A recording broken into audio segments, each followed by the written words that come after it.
So hi again, everybody. We are here again with another installment of the SSP Spotlight Series. And I feel very glad to be here with Cary J. Broussard, who is mostly known as the author of From Cinderella to CEO. But delving a little bit into her professional trajectory, she has been so much more than that within the hospitality industry, from very successful marketer and brand manager to great coach, career coach, but also internal communications coach for hospitality companies and for hotels. So I'm very pleased to have you here. Thank you for talking to me, Cary. Hi. Hi, Dominica. I'm so excited to be here with you. It's going to be fun to do this interview.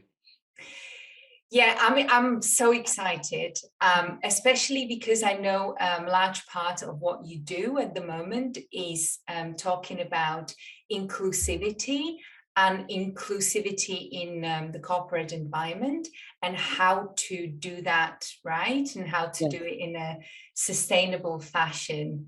yes. So June, we know that in June, a lot of companies celebrate inclusivity that little bit more, although it's a relevant topic every month. Yeah. So just to add to that, I would love to talk to you about that today, if that's okay. Um, I am so excited. I love the way you use the word sustainability because of it really and truly is we go to the effort to do this focus on inclusion to make it more than just 1 month. And we'll be talking about that, I know. But the sustainability of any program to be effective needs to be sustained over a period of time.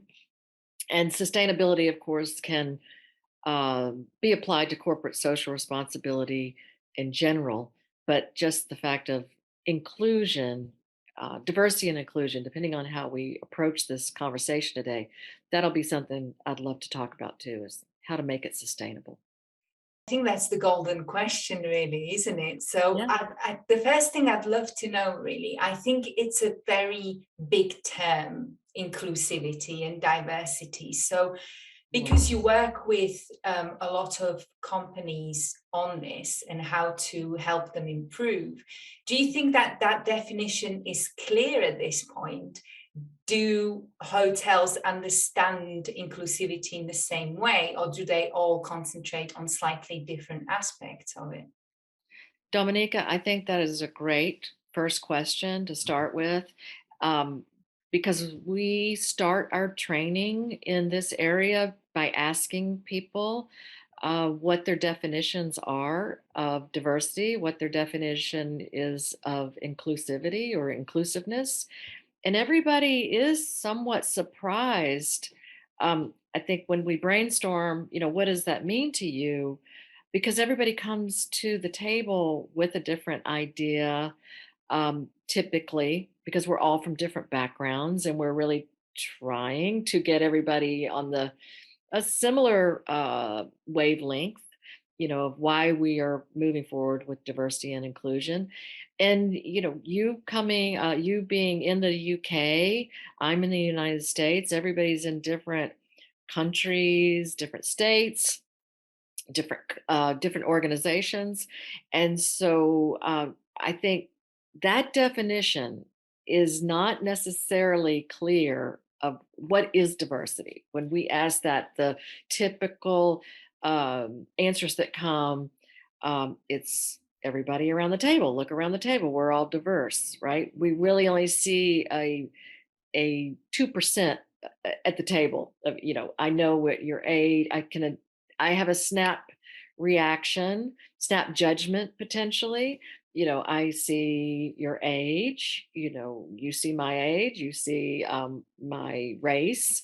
You don't know my religion, or if I have one, or if I, have a diverse family. I could have a very diverse family, but you don't know that about me. So those are examples to really delve into to find out what diversity is, and then asking people what inclusion is. But back to diversity, a lot of people come to the table thinking it's only about race, and it's so much more about race. other than race. Race is a big part of it, gender is a big part of it, but diversity is really a big discussion on what it is. What do you think it is? So, oh, I think that's a very, it's a broad question for me. Inclusivity was always the broadest sense of, right? The broadest meaning of everybody being included in the process in the best iteration that they can be, and taking into account that they are from different cultures and from different backgrounds, and in a way giving a little bit of leeway to everybody, knowing that sometimes misunderstandings come from differences Yeah, rather than from malice, is how I would. exactly. Wow, I knew you'd have a good response to that question. And so that whole feeling of belonging, getting to that point of inclusivity is what I think you just described. So diversity is, as we talk to our clients and look at the hospitality industry, we are a diverse industry. But does everybody come into the four generations, sometimes five?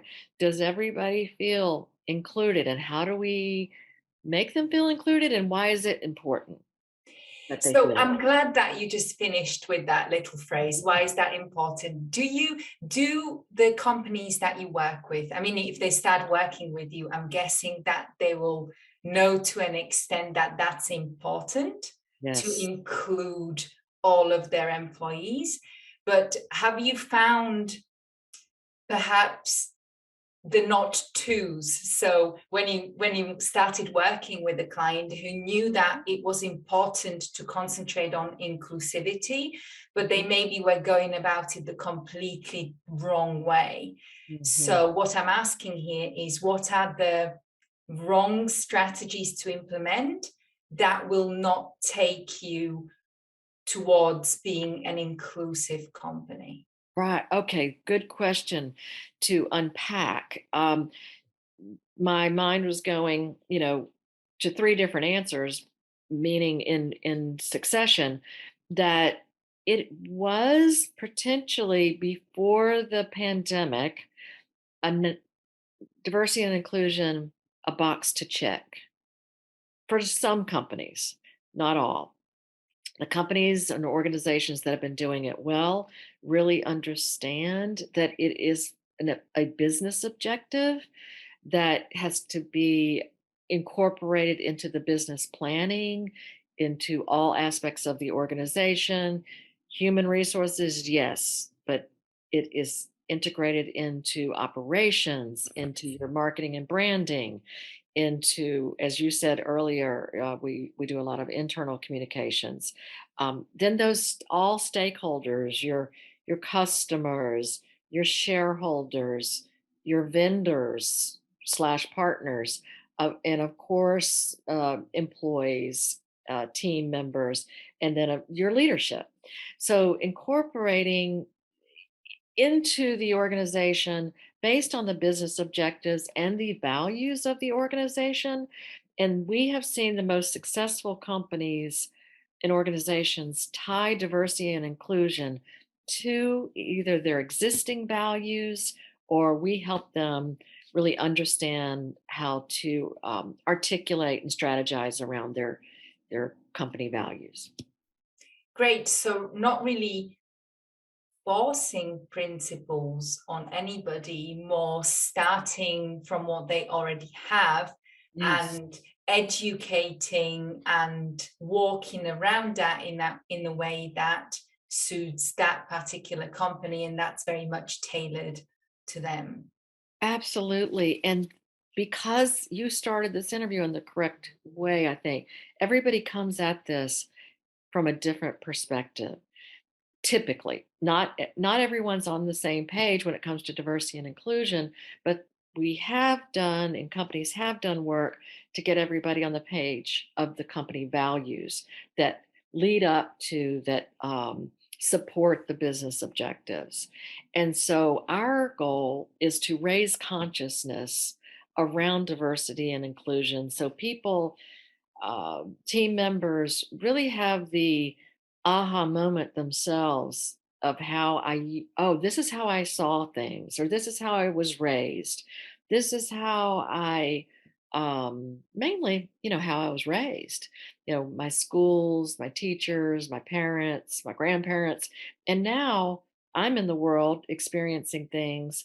So is that necessarily the only way to look at things? What is a way to take into consideration diverse perspectives, another perspective that somebody I might be unaware of, not conscious about, that this might be offensive to them, and or, oh, I could help them feel so much more included, and therefore, aha, business objective, that's going to help my company grow. I'm going to help that person grow. They're going to help me grow. And then we all ultimately are working with the learning organization that is realizing that. So really, again, we are talking here about that broadest definition of inclusivity, really communication at the end of the day, right? You're just Yeah. making people, you're burning bridges in the best of ways. You're Good sorry, point. no, you're I love that. creating, right? You're creating a bridge and you're burning the walls, is what I wanted to say. And no, I think what came to my mind when you said that, because I knew exactly what you're saying, is for one of our clients that we started with, Bank of Tokyo. Bank of Tokyo needed an internal diversity and inclusion program, and bringing the Western culture together with the Japanese culture. And so we created a program. Here's the communications internally called the One River. And the One River program, those of you, and I know you already, I can see it in your eyes, when two rivers come together, they flow next to each other for a while, and then they ultimately form one river. And that one river is much stronger, um, much stronger, really, was really the purpose of naming the diversity and inclusion program, something that would also, the Japanese people from the Japanese culture, people from the Western um, part of the world would understand what one river meant just right off the bat. Great. And of course, this the purpose for Bank of Tokyo at the time was they've gone on to become BTMU. They merged with Union Bank, but they wanted to not be known as Bank of Tokyo only because that they're in Brazil, they're in the United States. They had the business objective that started internally as well as externally. And in addition, when we do the case study that people will be reading at the end of this interview, we'll put that case study up about Bank of Tokyo. Wonderful, wonderful. I love that idea. And I love the idea also of really all of this starting with awareness and all the CEOs and all the operations managers and all the people who like to get stuff done, Yeah. who are watching us right now. I think that this will really resonate with them because this is inclusion that gets stuff done Yes. almost, right? Because you're Exactly. essentially removing obstacles that could be caused by people's culture out of the way so that they can communicate effectively and therefore can understand the business objectives. Because would you agree with me that that's an important one as well when you I start think working I with think people? that's first and foremost, really, because I mean, I just loved I loved listening to you say that, because I was like, wow, she gets it. She totally articulates that so well. I wish I said it that way, but you really did. I could envision it and see it. And I think I'll just bring up another example of how we did this with Wyndham when we created the Women on Their Way program. We did pilots first, or beta programs, where we had 5 hotels, for instance, implement a room service call. We have this is a great way to do this if some of your listeners or people watching this, You really take the opportunity to listen to your customer base, find out what they want, and then take some of the nuggets of ideas and implement them. This happened to be during a time when people weren't really listening to women, and now hopefully they are, but really listen to women about what they wanted in the hotel experience. And so women told us that they wanted a phone call before the room service waiter arrived in the room. Now it could be a text. And so we implemented that in 5 hotels around the country, and it got great response from women and men. The operations loved it. The room service, food and beverage department loved it because the room service waiter was not waiting outside the door and the food getting cold. And then the people in the rooms could be dressed off the phone and ready for that, food to come to the door. So that's an example too of listening to a new emerging customer base about what their ideas might be to improve, and then implementing it, communicating it, putting it out there. New York Times covered this, all the publications covered it like it was the greatest thing since sliced bread. And I guess in a way it was. But it is because it's thinking outside of the box. Yeah. Because these days, when you say inclusion and inclusivity, like you said before, people think race, they think culture. They now, thankfully, they do think gender. But Yeah. but but what you just said, I find super interesting because this was include your customer, Yeah. What a right? concept. And when you say it like that, you think, duh. But a lot of Right. people, if you offer inclusion as a service, they might think, oh, we are inclusive here anyway. But this Yes. is really about active listening.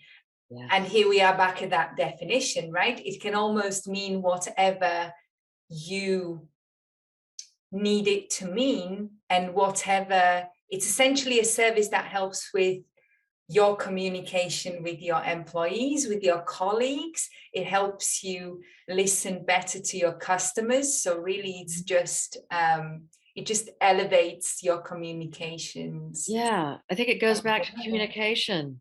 I Mm. think to keep that in the forefront is really important, because that active listening is a big part of diversity and inclusion. When we encounter people that are different from we are, we want to find out more about them. And so the best way to do that is to ask a question, and asking a question and then listening to the answer. If we're going to ask the question, we need to listen to what they say, because you're not going to get very far if you're not listening. One, it could be offensive if you, as we call that, micro behavior. All of a sudden, somebody's looking at their phone or looking at their watch or yawning or not making eye contact. Those things are communication tools. And since we're talking about inclusion in this subject of the podcast or subject of the interview, there's also this, and I think everybody, if I would give them an assignment potentially to look up micro aggression, because that's also an opportunity for us all to kind of look at ourselves. Are we doing things that could be offensive or off-putting to people? We're not doing it intentionally necessarily. We don't have bad intentions when we may be in a situation where we're might be offending somebody, but that's really opening the door and to communication. And so we do work with our clients on the in these areas because it's a safe place, but we have an objective also to understand why the safe place is a place to raise consciousness. And then ultimately, everybody gets on the same page. They understand that this is part of the business. It's not because just somebody had an idea that they wanted to do this because it's the right thing to do. That is, of course, what a lot of people think. But sometimes people need to be, you got to lead the horse to the water or the person to the flower, or whatever it is, to say, okay, we do think this is the right thing to do, but let's just also look at it objectively. Like, if we do this, we're going to attract the the best and the brightest people. We're going to keep the best and brightest people. We need everybody. We're not trying to be exclusive. Um, let's have the generations, 4 generations in the workplace, if not 5, Yes. and figure out how we can all work together in a, to move the business forward and make the pie bigger for everybody. And that's even more important now. The hospitality industry is facing major labor shortages, right? Yes, yes, So, have you major. seen inclusive companies or companies that you would understand as inclusive Yeah. attracting better workforce for for lack of a better word, but more qualified, more forward thinking, more outside of the box thinking? Would you think that that has become a criterion of getting the best people? Absolutely. And I think there's you know, you can definitely pay, pay does bring does bring people to the table, and it's competition with that pay now more than ever. But if somebody really is looking for a place they can bring their whole selves to work, be themselves, be listened to, be a contributor, see a career forward for themselves. This takes companies to a real leading edge if they have a leadership team, management in place, which management now is much flatter. When people come in, they're not expecting, like, I've got to work my way up. They expect to be pretty significant in contributing to the business right off the bat. And so really understanding that and almost having a flow, if you will, of communication, back to your word, to really understand ideally that you have a history at your company. If you can, this is what I'm trying to get to, is to say that's also important. The companies I've seen that have a history of, this is how we've done things, this is how we've treated people, this is why we're so successful, really, that takes somewhat of a biographer, if you will, but it takes the sustainability, back to this beginning of what we talked about. They have a sustainable track record, and therefore, potentially, we're pivoting at this point to meet our business needs. And so we're going to continue with our values that we've had in place, but we've also looked at our values. I'm just giving an example. Companies who have looked at those values and know they may need refreshing, Mm. based on how things are changing, getting input. I have made the mistake in the past. I had an opportunity to help an organization with their values, and that CEO was so adamant that the values should reflect his values. And that didn't work, because everybody knew, like, we're supposed to get on board with his values, where really we did the research, we did the surveys to find out what the community's values were, meaning the community of the customers, the employees, the vendors, and they weren't coming up in sync with what the CEO values were. And so really the whole thing cratered, and we had to go back to square one, because it was a learning experience for everybody. Of course, we all want to do what the CEO wants us to do, but sometimes, we've got to get together as a leadership team and say, hey, this isn't working. And that CEO also has to be open-minded enough to be, um, how do I say it? A real person too. you know, like, I And may not be perfect. just like nature doesn't grow in straight lines, I don't think communication works in straight lines, right? You Exactly. pivot and you turn, Yeah. um, and one thing that is really interesting based on what you said was the education of it all, Mhm. and how you do make sure that that company culture, once you did get those values straight, goes through the company up and down through all the levels. Yes. So my question here would be, how do you make sure that once you've identified those values and got the CEO on board, Yeah. that on all levels of the company, people understand it and get on board, and Mhm. conduct business at the end of the day, in accord with the company values.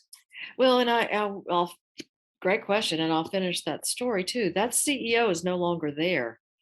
So, it didn't work out because he couldn't get out of his mindset.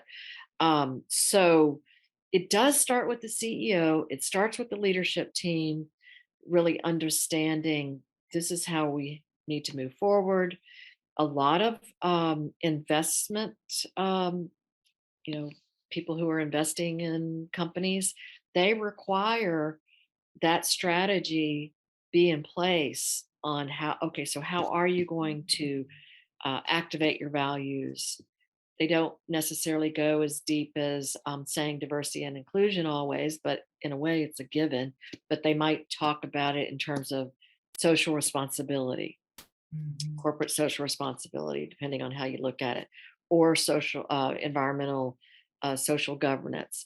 So those objectives, an investor is looking at that. Again, I didn't necessarily mention that as one of the stakeholders, but investors are absolutely in that realm of who you need to listen to and find out, what they want. And so getting it from the CEO, the leadership team, management into the organization at hand, one tool that we use is, of course, surveys, employee surveys, asking the questions, getting the answers, sharing the results, and then creating plans that support what the objectives are everything, from small touch points. um, I'm just going to pick one. It could be brown bag lunches with the CEO once a month, and town meetings, those kinds of things to keep the communications going, but also everything from um, purchasing, whether you have a diversity program within your supply chain. That is one way to look at how to really show that you've got something specific that is supporting what your values are, but also where the money meets the road, or whatever that term is. Oh, it's beautiful. It just sounds like a really lovely creative process, um, but that's also very much tied to the bottom line. It's very directed, but at the end of the day, it benefits everybody, and it benefits the bottom line as well as the people of each organization. So, like a holistic, if you Yeah. if you like, a holistic strategy It's to. a holistic strategy. And I remember when I was working on the Women on the Way program with Wyndham and head of the program at the time, I remember thinking, it's just a no brainer. It's like, this is so obvious and so organic in a way. And there is a group usually that totally gets it, but our tough work comes being empathetic to the people who might not feel that way in the beginning, Mhm. but the aha light bulb comes on when they see it connected to, wow, it connects to the bigger picture of, I'm getting out of my own biases. I'm getting out of my own unconscious biases. And Mm. I'm just seeing the big picture of the business. And that's helpful to a lot of people. So in many ways, you come in when you're helping these organizations and you very much practice what you preach. You Hmm. might be talking to resistant people and getting them to understand, just like then they will be getting their colleagues, or their colleagues mostly, to understand, and perhaps their business partners. And therefore, you're creating a really beautiful loop of understanding. It's a great loop. And a lot of people, we might not realize, have had biases against them. We don't know when we show up what somebody's assumption is typically of us, about us. So most everyone has somebody judging them right off the bat, right? And so that puts up a barrier. And if we can get people together, this is what's great about training. I guess training is kind of a funky word, but um, learning opportunities to get together and share, real situations of, okay, here's a scenario. How would you handle it? And people maybe coming to the table with different ways and great ideas of maybe how to handle situations that before they elevate to HR or a legal issue, we want to nip that in the bud. We don't, we want to make it so that someone would not elevate complaints in such a way that they can't be resolved between people, ideally on the front end. And most people who work in hospitality industry are communicators by Yeah. default. They have to be, right? So if you can get that past that filter of the company culture and values, then you're getting the people who can truly represent your organization without having to micromanage them and make them feel less than. Yes. So And they see the leadership at the top looking more and more like them. They see, we're reflective of our communities. That's the goal. We're reflective of our customer base. That also is a goal. So how do we again, it's fun actually to incorporate this into the business objectives. sounds it. And and then everybody makes more money in the long run. And hospitality companies have typically been very good at creating values and adhering to those values. But we're in a paradigm shift that the hospitality industry has an opportunity to improve.